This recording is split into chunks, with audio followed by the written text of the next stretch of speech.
All right. Are we rolling? Okay. Yeah. So it is mid-August and time to start thinking about saving some seeds from your favorite tomatoes. So I'm going to show you how to do that. This variety of tomato that I've got here is called Prudence Purple.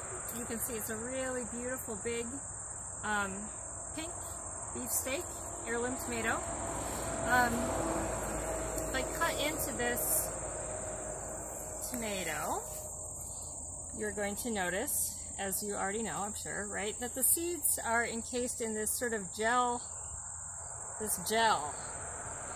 So, part of this gel has a substance in it that actually inhibits seeds from germinating. So it prevents them from germinating, and that's really smart on the tomato's part, because if you think about it, if the tomato was to drop its seeds this time of year, and they germinated right now, the tomato plant that grew would not have time to grow and produce fruit. And so it's very clever. The tomato has very cleverly encased its seeds in this substance that prevents the seeds from germinating right away.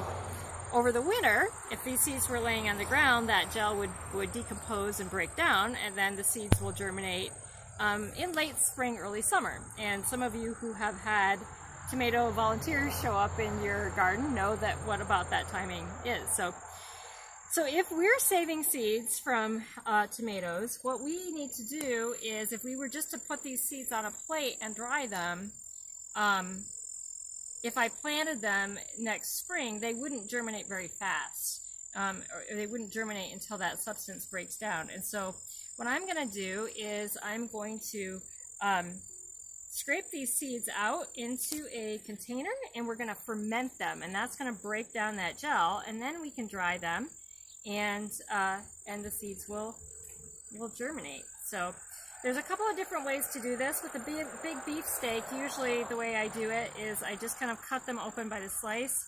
I'm going to scrape out the gel into a container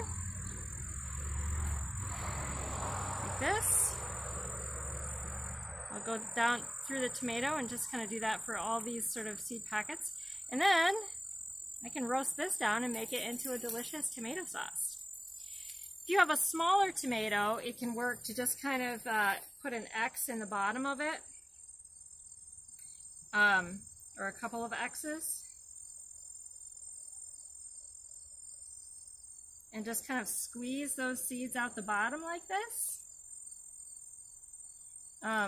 Again, this works a little bit better when you've got a smaller tomato. With these bigger ones, I usually just cut them open by the slice. So here you can see we've got our seeds in there with some of that liquid, and then what we're going to do is put this in a kind of a shady spot in the house, a warm place. You want it to be warm so it can ferment, and it's going to grow a bunch of mold and stuff on top of it. And that will let us know that those seeds are fermenting and are working. And then once that happens, we'll show you the process of cleaning them up from there.